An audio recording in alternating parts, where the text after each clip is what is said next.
Más Producciones presenta Cara a Cara con Rosalía. Bienvenidos, queridos amigos, a este programa. Vamos a tener la suerte, el deleite de conversar con un hombre multifacético que ha venido al Ecuador motivado por su pasión por la gastronomía, pero que ocupó en algún momento la Secretaría de Defensa de su país, de la Argentina. Es abogado, ha creado revistas, ha fundado una serie de organizaciones y actualmente se desempeña como presidente de la Asociación de Periodistas Gastronómicos de Latinoamérica, APEGLA, son sus siglas. Nos referimos a Alejandro Maglioni, a quien le doy la más cordial bienvenida a esta entrevista que esperamos que sea solamente una conversación agradable en la que vamos a tener un público que va a estar disfrutando igual que nosotros. Alejandro, bienvenido y gracias por aceptar conversar. La primera pregunta que se me ocurre es ¿por qué la cocina y por qué la gastronomía se volvieron algo tan importante en su vida? Mire, yo le diría que es algo que viene de familia, porque mi abuelo fundó la primera bodega de champagne de la Argentina en 1912, que incluso el dato curioso es que él comenzó trayendo los mostos desde la propia champagne y les daba la segunda fermentación en la Argentina, cual era una locura, hasta que vino la Primera Guerra y lo obligó a tener que hacer sus propias uvas y conseguir sus propios caldos. Y tener las cepas ya. Empezó ese proceso. O sea que en mi casa constantemente se hablaba de vinos, se hablaba, como suele suceder en las familias bodegueras, y no se suele decir, quienes deciden las últimas cuvées, las últimas cortes de vino, siempre son las mujeres de los bodegueros. No se dice eso, no son las que aparecen nunca.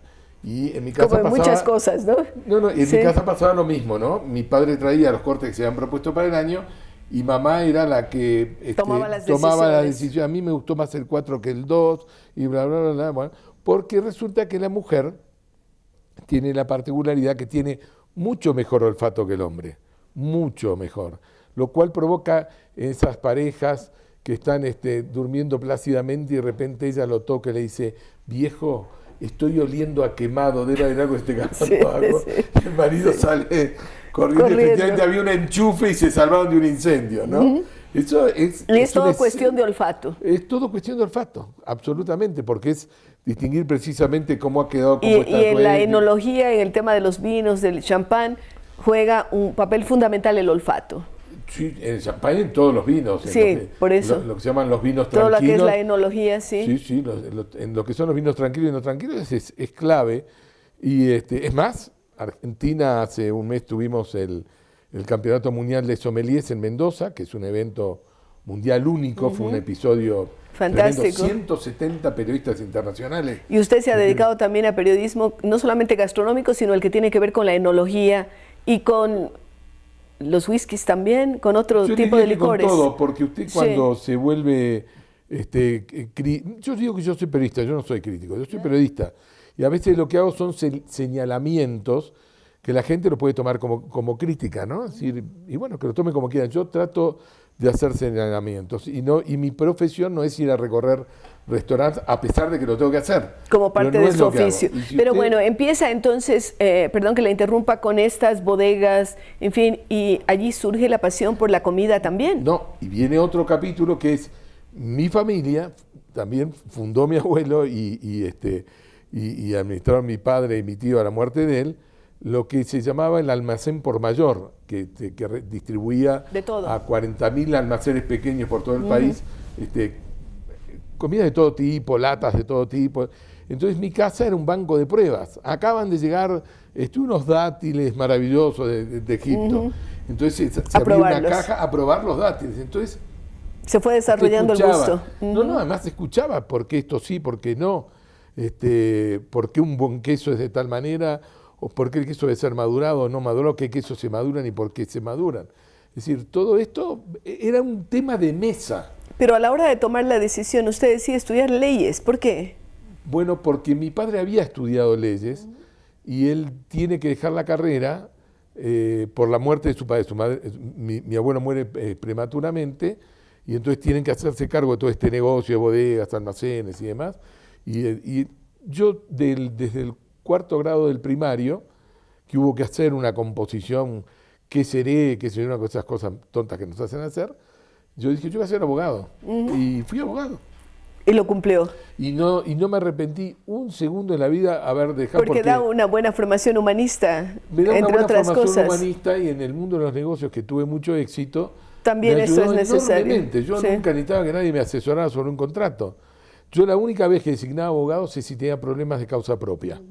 ¿Sí? A mí me demandaban por algún motivo, yo no era mi abogado, siempre tenía el abogado de la empresa. Pero para el resto de cosas ejercía. El resto de cosas yo miraba las cosas. Bueno, ¿cómo ha sido esta vida rica de combinar diversas actividades, pero finalmente decantarse fundamentalmente por esto de ser crítico o periodista gastronómico, de tal manera que ahora preside la Asociación de Periodistas Gastronómicos de Latinoamérica? Yo diría, cuando usted pasó la buena parte de la vida escribiendo notas y haber fundado revistas, no me permitía dedicarme full time, pero yo dirigí Cuisine Van 6 años al principio, hasta que un día me di cuenta que ser presidente y director general de una empresa, manejar una revista, era un esfuerzo descomunal, en una época que además había que ir a imprimir la revista a Brasil, porque Argentina no tenía los papeles, las tintas, todo lo que hacía falta para hacer una revista de calidad, y realmente demandaba un tiempo exagerado.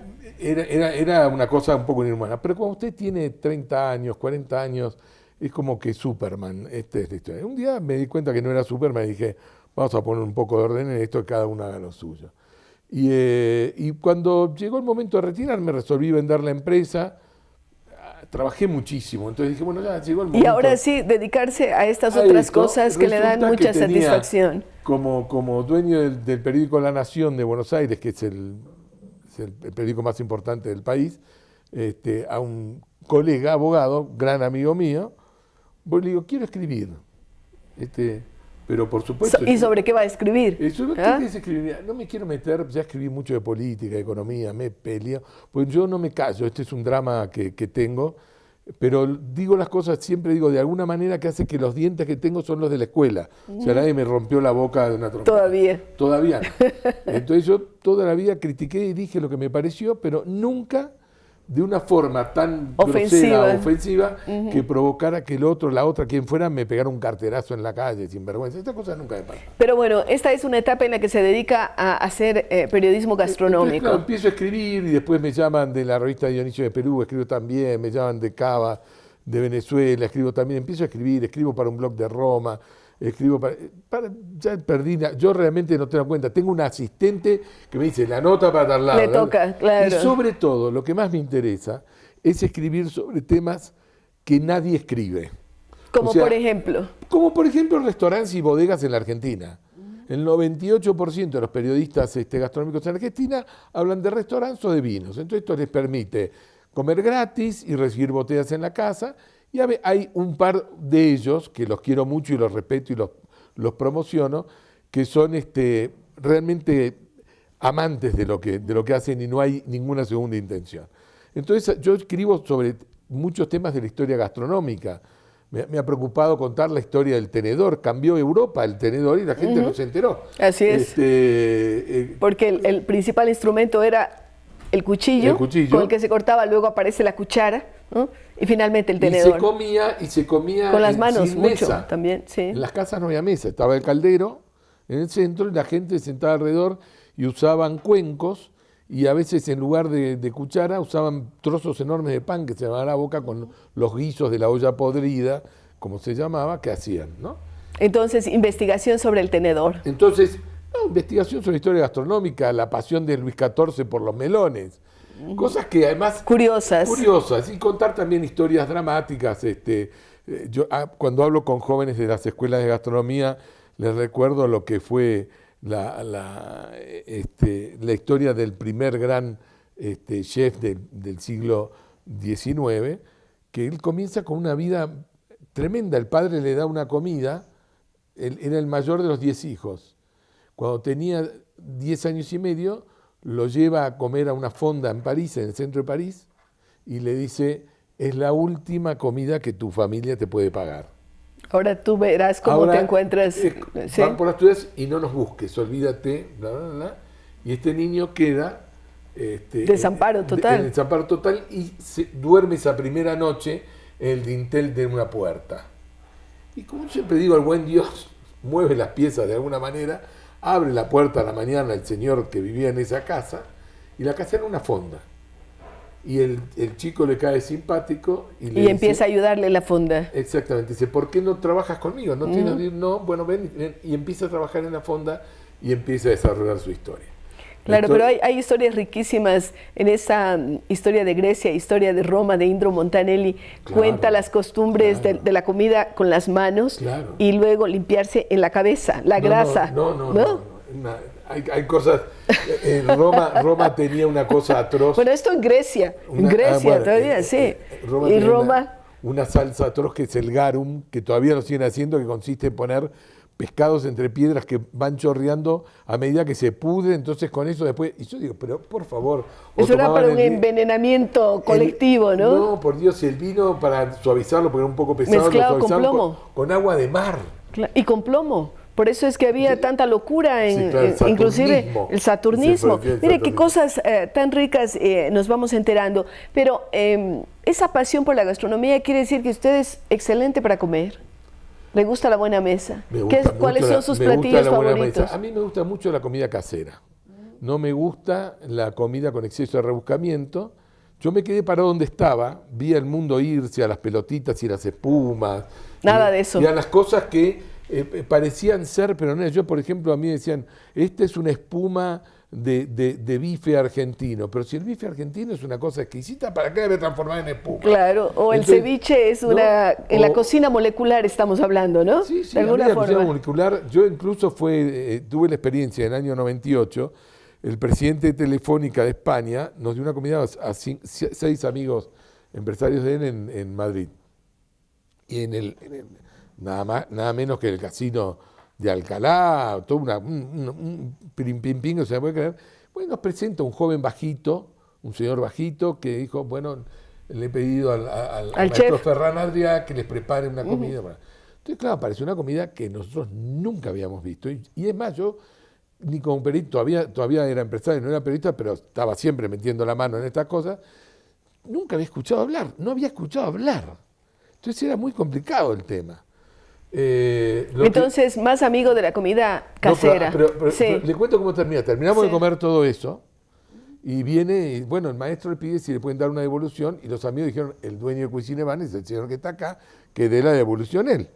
Yo digo, mire maestro, yo le voy a dar 2 opiniones. Una, la de la mesa, que es lo que estaba escuchando mientras han transcurrido estos 12 pasos que usted nos dio de comida, y que fue que nunca en nuestra vida habíamos comido de esta manera. Esto... Aparece una copa flauta de champagne, ¿no? Y el primer plato. Ahí apreciaréis una arroz a la cubana. Era una época que había un tío que se llama Marcelo Tinelli en la Argentina que hacía bromas viajando a otros países, especialmente a Madrid. Y yo decía, acá nos están filmando. Y yo miraba mientras charlábamos. Claro, está en la arroz a la cubana. Pero resulta que tú ponías la copa y aparecía el huevo frito, el arroz, la banana frita. Y era como una magia esto. Ahora, en la intimidad acá de que nadie nos escucha, yo prefería la banana frita, el huevo frito, el arroz. Bueno, no importa. Y para mirarlo también, ¿no? ¿Qué sé yo? Bueno, entonces toda la comida pasó así, de esta manera. Entonces yo digo, mire maestro, una de las cosas fue clarísimo, nunca comimos así. Y ahora le voy a decir de la opinión que yo me hago cargo. Tengo la sensación, después de esta comida, de haber ayunado opíparamente. ¿Qué dijo usted? Que tengo la sensación de haber ayunado opíparamente. Sí. Pum, termina la comida, bajamos. Y bueno, ¿y tú no? Yo estoy en el Ritz, yo estoy acá en el Palace. Bueno, salimos caminando. Efectivamente, están a 2 cuadras cada uno. Mañana tenemos a las 9 reunión con el ministro de Economía. Todo perfecto. Se va el presidente de Telefónica, nos quedamos los 6 mirándonos. Vamos a comer. No, y un catalán que presidía una empresa en la Argentina que dice, caramba, no dijo caramba, pero digamos, caramba. Dijo, caramba, ¿no? Que este tío tiene razón, yo estoy muerto de hambre. Y nos fuimos al Conbarro a comer. A comer unas tapas o cualquier cosa, a comer ¿no? unos chuletones, unos pescados. Fue a comer. Entonces yo digo, tiene que ser tremendo. Entonces él... Después me enteré que todas estas historias se fue aumentando y llegaba a 20 pasos, a 30 pasos. Entonces, claro, 30 cucharitas, al final termino teniendo algo en el estómago. Entonces, bueno, yo siempre opiné, tuve peleas con algunos, no entró en Buenos Aires la comida, abrieron 3 restaurantes, se fundieron 2, no terminó la gente. Ahora, la comida favorita de Alejandro Maglioni y lo que opina sobre la cocina ecuatoriana va a venir luego de una breve pausa en el siguiente segmento.